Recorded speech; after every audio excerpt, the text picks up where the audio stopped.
రోజా గారు బయటకు వచ్చి విజయ్ గారిని జగన్ గారు ఒకటే అని పొగుడుతుంది. సేమ్ డ్రెస్లు వేసుకుంటున్నారు, సేమ్ సేమ్ సేమ్ అని పొగుడుతుంది. ఏంది పరిస్థితి? 3 రోజులు అవుతుంది ముఖ్యమంత్రిగా కూర్చోవాల్సిన ఆయన కూర్చోలేకపోయాడు. మరి ఈమె మాట్లాడిన మాటలు బట్టి రేపు ఆయన కూర్చుంటాడంటావా కూర్చోలేడంటావా?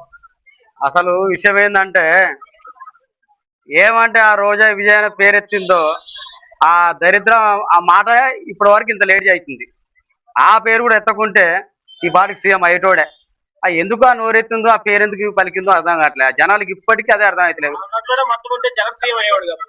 కలవకపోయినా పేరెత్తింది కాబట్టి ఈ 3 రోజులు పట్టింది. గతంలో కలిసిన వాళ్ళ పని ఏమైంది? ఓడిపోయారు. అటువంటి దరిద్రపు రోజా ఇలా మనకు బట్టి విజయ్కి బట్టిన దరిద్రం, మరో దరిద్రం అనుకోవాలి. నూతన దరిద్రం, కొత్త పార్టీ, నూతన ఎమ్మెల్యేలు, నూతనంగా స్వీయంగా ప్రమాణ స్వీకరించే తరుణంలో జగన్ గారితో పోల్చడం ఎంత మటుకు కరెక్ట్ అంటూ?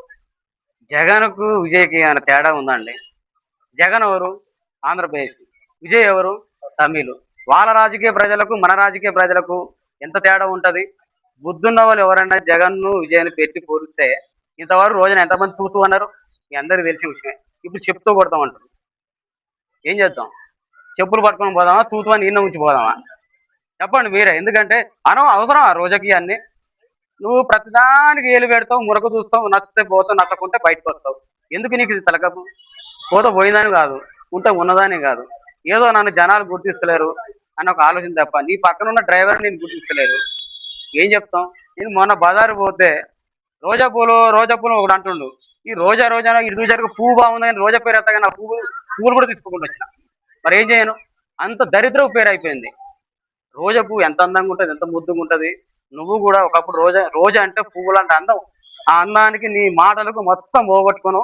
ఇలా పేరుకు ఈ రోజా ఉన్న అందానికి దరిద్రం అయిపోయాను. నీ ముఖం చూస్తేనే చీ అనిపిస్తుంది. రోజా పువ్వు ఓడి తీసుకుంటే చెప్పు, నాలో నేనే తీసుకుంటలేను. ఇట్లా ఎంతమంది పువ్వు అంటారు? పేరు కాదు, రోజా పువ్వు అంటేనే పువ్వు అంటారు. ఆ పువ్వుకున్న పేరు పోగొట్టినావు, నీ పేరుకున్న పేరు పోగొట్టుకున్నావు. రోజా ఇకనైనా ఈ మాటలు మానమ్మా. అసలు నువ్వు పోయిందాన్ని కాదు, చేసిన దాని కాదు, అన్ని తలగమాసిన పనులే.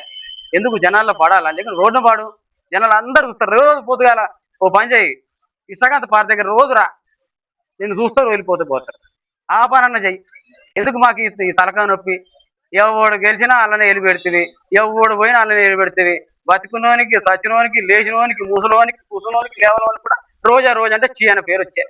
ఎందుకు ఈ పేరు ఖరాబ్ చేసిన అనవసరంగా? పువ్వు పేరు కూడా నీ వల్ల ఖరాబ్ అయిపోయిందమ్మా.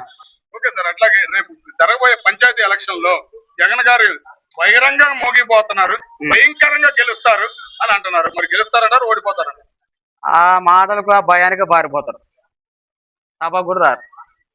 జనాలు అంత తెలివితోనే ఉన్నారు. తెలివి తక్కువలు అయితే గారు కదా. ఎంత పైసలు ఇచ్చినా, ఎంత ఇది చేసినా కానీ జనాలు మా తెలివి కలలు ఈ లేదా నాయకులు కోట్లు కడత పెడతాం కానీ నువ్వు 5,000 ఇచ్చినా 5,000 ఆలోచిస్తారు. ఇంకోటి చిన్నకొచ్చి దోసుకునే ప్రజలు మనోళ్ళు.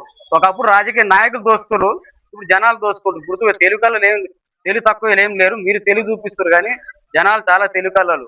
తమిళనాడు చూసిరు కదా, ఒక్క పైసా వేయలేదు విజయ్.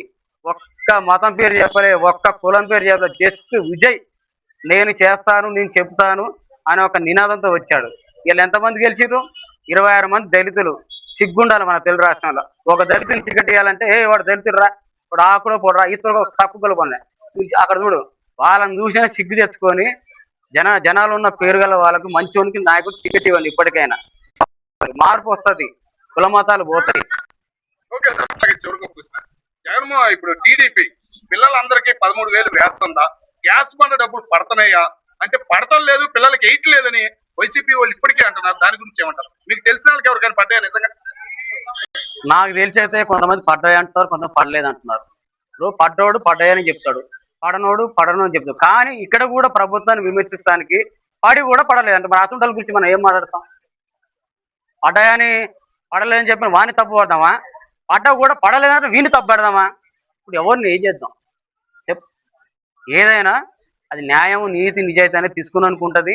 తీసుకున్నాడు ఏం చేస్తాడు? ఆరాట పడతాడు. తీసుకున్నాడు కూడా నీకు బాగాలేదని బదనాం చేస్తాడు. ఇటువంటి మూర్ఖులకు మనం ఏ సమాజం చెప్పినా కూడా ఆ తప్పే అవుతుంది. ఓకే సార్, చివరిగా మన ప్రభుత్వ స్కూళ్ళల్లో ర్యాంకులు వచ్చినాయని గవర్నమెంట్ సొమ్ముతో పేపర్ ప్యాకెట్లు ఇచ్చారు. అది అన్యాయం అని చెప్పేసి చంద్రశేఖర్ లాంటి వైసీపీ నేతలు అంటున్నారు. దాని గురించి ఏమంటారు? అది ముమ్మాటికి ఒకవైపు గవర్నమెంట్ స్కూల్ అనేది చాలా వరకు అంతా ప్రైవేటీకరణ చేశారు పైసల కోసం. ఆ గవర్నమెంట్ స్కూళ్ళను చాలా వరకు 70% మంది మూసేసి కొంత సొంతంగా ప్రైవేటీకరణ చేసుకున్న ఎవరు రాజకీయ నాయకులు. మరి వాళ్ళ డబ్బుల కోసం మరి ఇటువంటి కకృతి పనులు చేస్తారు కదా. ఎవరు చేసేది ఎవరు నాయకులే. మనం గెలిపించిన నాయకులే మనకి సున్నం పెట్టి మన పేద పిల్లలనే మోసం చేస్తారు. వాళ్ళ గురించి మనం ఏం మాట్లాడతాం.